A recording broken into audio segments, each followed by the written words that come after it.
ನಿಮಗೆ ಕೆಲಸ ಬೇಕಾ ಅಥವಾ ಮದುವೆ ಬೇಕಾ? ಈ ವಲಯದಲ್ಲಿ ಮದುವೆಯಾದವರಿಗೆ ನೋ ಎಂಟ್ರಿ. ಈ ವಿಡಿಯೋದಲ್ಲಿ ಈ ಮಾಹಿತಿಯ ಬಗ್ಗೆ ಸಂಪೂರ್ಣವಾಗಿ ತಿಳಿದುಕೊಳ್ಳೋಣ. ಮಿಸ್ ಮಾಡದೆ ಈ ವಿಡಿಯೋವನ್ನು ನೋಡಿ ಮತ್ತು ನಿಮಗೆ ಯಾವ ಉದ್ಯೋಗದ ಬಗ್ಗೆ ಮಾಹಿತಿ ಬೇಕು ಎಂಬುದನ್ನು ಕಮೆಂಟ್ ಬಾಕ್ಸ್ನಲ್ಲಿ ತಿಳಿಸಿ. ಹಾಗೆ ಈ ವಿಡಿಯೋ ಇಷ್ಟವಾದರೆ ಸಬ್ಸ್ಕ್ರೈಬ್ ಮಾಡಿ.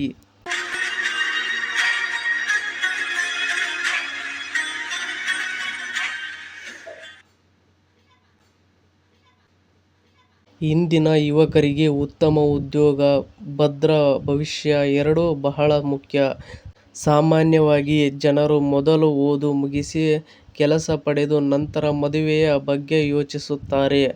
ಆದರೆ ಕೆಲವು ಉದ್ಯೋಗಗಳಲ್ಲಿ ವರ್ಕ್ ಅಥವಾ ತರಬೇತಿ ಅವಧಿಯಲ್ಲಿ ಟ್ರೈನಿಂಗ್ ಸೆಷನ್ನಲ್ಲಿ ಮದುವೆಗೆ ಸ್ಪಷ್ಟವಾದ ನಿರ್ಬಂಧಗಳಿರುತ್ತವೆ ಎಂಬುದು ಎಲ್ಲರಿಗೂ ಗೊತ್ತಿರುವುದಿಲ್ಲ. ಇದು ಕೇಳಲು ವಿಚಿತ್ರವಾದರೂ ಅದರ ಹಿಂದೆ ಕೆಲಸದ ಸ್ವರೂಪ, ಕಠಿಣ ತರಬೇತಿ, ಶಿಸ್ತು ಮತ್ತು ರಾಷ್ಟ್ರ ಭದ್ರತೆ ಎಂಬ ಗಂಭೀರ ಕಾರಣಗಳಿರುತ್ತವೆ.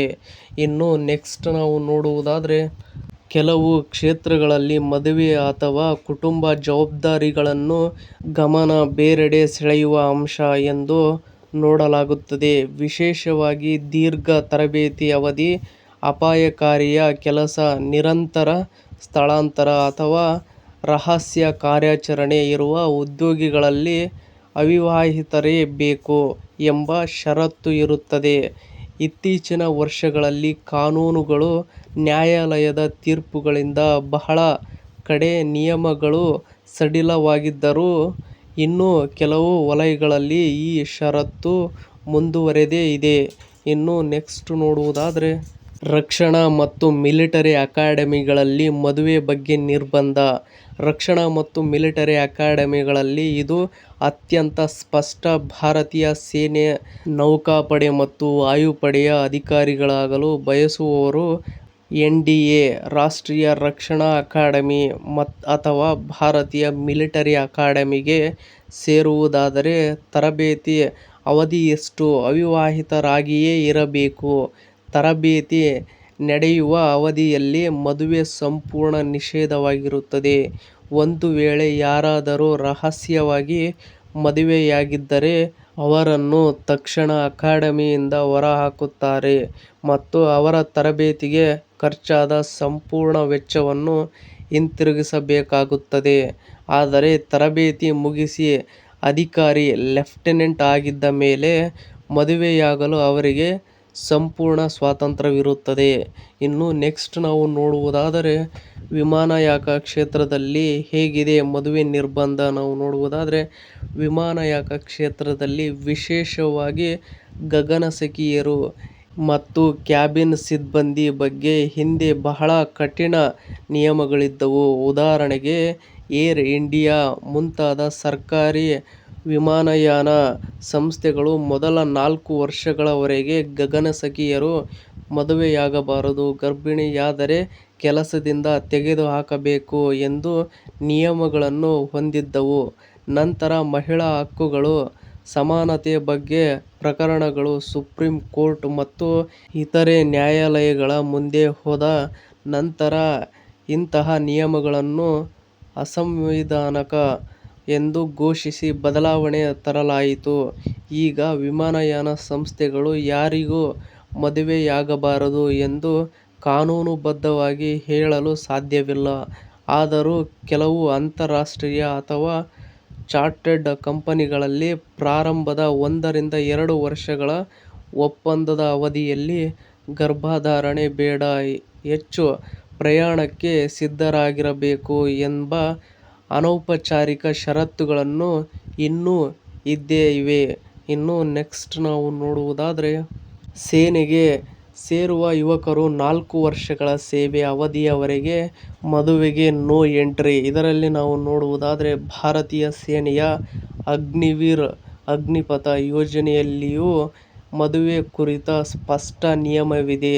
ಈ ಯೋಜನೆಯಡಿ ಸೇನೆಗೆ ಸೇರುವ ಯುವಕರು 4 ವರ್ಷಗಳ ಸೇವೆ ಅವಧಿಯವರೆಗೆ ಅವಿವಾಹಿತರಾಗಿಯೇ ಇರಬೇಕು. ಈ 4 ವರ್ಷಗಳಲ್ಲಿಯೇ ಮದುವೆ ಮಾಡಲು ಅವಕಾಶ ಇಲ್ಲ. ಸೇವೆ ಮುಗಿದ ನಂತರ ಸೇನೆಯಲ್ಲಿ ಮುಂದುವರಿಯುವವರಲ್ಲಿ ಮತ್ತು ಬಿಡುಗಡೆಗೊಳ್ಳುವವರಲ್ಲಿ ಒಟ್ಟು 25% ಜನರಿಗೆ ಮಾತ್ರ ಮದುವೆಯಾಗುವ ಅನುಮತಿ ಎಂಬ ಷರತ್ತು ಉಲ್ಲೇಖಿಸಲಾಗಿದೆ. ಅಂದರೆ ಯೋಜನೆಯ ರಚನೆಯಲ್ಲಿ ಮದುವೆ ಇಲ್ಲದ ಅವಧಿ ಎಂದೇ ಸ್ಪಷ್ಟಪಡಿಸಲಾಗಿದೆ. ಇನ್ನು ನೆಕ್ಸ್ಟ್ ನೋಡುವುದಾದರೆ, ವಿದೇಶಿ ಗುಪ್ತಚರ ಸಂಸ್ಥೆಗಳು ಕೆಲವು ಅತಿ ರಹಸ್ಯ ವಿಭಾಗಗಳಲ್ಲಿ ಕೆಲಸ ಮಾಡುವವರಿಗೆ ಮತ್ತಷ್ಟು ಕಠಿಣ ನಿಯಮಗಳಿರುತ್ತವೆ. ಅತ್ಯಂತ ಸೂಕ್ಷ್ಮ ಅಪಾಯಕಾರಿಯ ಕಾರ್ಯಾಚರಣೆಗಳಿಗೆ ಹೋಗುವವರು ತಮ್ಮ ಗುರುತನ್ನು ಮರೆಮಾಡಿಕೊಳ್ಳಬೇಕು. ಕೆಲವೊಮ್ಮೆ ದೀರ್ಘಕಾಲ ಮದುವೆಯಾಗಬಾರದು, ಕುಟುಂಬದ ಬಗ್ಗೆ ವಿವರ ಕೊಡಬಾರದು ಎಂಬ ಒಪ್ಪಂದಕ್ಕೆ ಸಹಿ ಹಾಕಬೇಕಾಗುತ್ತದೆ. ಇದು ಕೇವಲ ನಿಯಮವಲ್ಲ, ರಾಷ್ಟ್ರ ಭದ್ರತೆಗಾಗಿ ಅಗತ್ಯವಾದ ಮುನ್ನೆಚ್ಚರಿಕೆಗಳಾಗಿರುತ್ತವೆ. ಇನ್ನು ನೆಕ್ಸ್ಟ್ ನಾವು ನೋಡುವುದಾದರೆ, ಇನ್ನು ಕೆಲವು ಖಾಸಗಿ ಕಂಪನಿಗಳಲ್ಲೂ ಇದೇ ರೂಲ್ಸ್ ಆಗಿರುತ್ತದೆ. ಇದರಲ್ಲಿ ನೋಡುವುದಾದರೆ, ಇನ್ನು ಕೆಲವು ಖಾಸಗಿ ಕಂಪನಿಗಳಲ್ಲೂ ವಿಶೇಷವಾಗಿ ದೂರದ ದ್ವೀಪಗಳಲ್ಲಿ, ಸಮುದ್ರ ಹಡಗುಗಳಲ್ಲಿ ಅಥವಾ ನಿರಂತರ ಸ್ಥಳಾಂತರವಿರುವ ಒತ್ತಡ ಯೋಜನೆಗಳಿಗಾಗಿ ಮೊದಲ ಆದ್ಯತೆಯನ್ನು ಅವಿವಾಹಿತರಿಗೆ ಅಥವಾ ಕುಟುಂಬ ಜವಾಬ್ದಾರಿಗಳಿಲ್ಲದ ಅಭ್ಯರ್ಥಿಗಳಿಗೆ ನೀಡಲಾಗುತ್ತದೆ. ಕಾನೂನುಬದ್ಧವಾಗಿ ಮದುವೆ ತಡೆಯಲು ಅವರಿಗೆ ಸಾಧ್ಯವಿಲ್ಲದಿದ್ದರೂ ಆಯ್ಕೆ ಪ್ರಕ್ರಿಯೆಯಲ್ಲಿ ಒಂಟಿಯಾಗಿರುವವರನ್ನು ಹೆಚ್ಚು ಫ್ಲೆಕ್ಸಿಬಲ್ ಎನ್ನುವ ಕಾರಣದಿಂದ ಇಂತಹ ಪ್ರಾಧಾನ್ಯತೆಯ ನೀಡಲಾಗುತ್ತದೆ.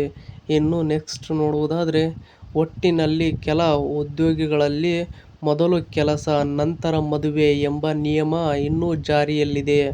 ಈ ನಿಯಮಗಳು ಸಂಪ್ರದಾಯದ ಕಾರಣದಿಂದ ಅಲ್ಲ, ಕೆಲಸದ ಸ್ವರೂಪ, ತರಬೇತಿಯ ಕಠಿಣತೆ ಮತ್ತು ಭದ್ರತೆಗಾಗಿ ರೂಪಿಸಲ್ಪಟ್ಟಿರುತ್ತವೆ. ಆದ್ದರಿಂದ ಇಂತಹ ಕ್ಷೇತ್ರಗಳಲ್ಲಿ ಪ್ರವೇಶಿಸಲು ಬಯಸುವ ಯುವಕರು ತಮ್ಮ ವೈಯಕ್ತಿಕ ಜೀವನ ಯೋಜನೆಗಳನ್ನು ಕೂಡ ಇದೇ ದೃಷ್ಟಿಯಿಂದ ಯೋಚಿಸಿ ನಿರ್ಧಾರ ಮಾಡುವುದು ಒಳಿತಾಗಿರುತ್ತದೆ. ಇನ್ನು ಇದೇ ತರಹದ ಶಿಕ್ಷಣ ಮತ್ತು ಜಾಬ್ ಸಂಬಂಧಿತ ಸುದ್ದಿಗಳನ್ನು ಓದಲು ನಿಮ್ಮ ಜಾಬ್ಸ್ ಅಂಡ್ ಎಜುಕೇಷನ್ ಅಪ್ಡೇಟ್ ಚಾನಲ್ಗೆ ಸಬ್ಸ್ಕ್ರೈಬ್ ಆಗಿ.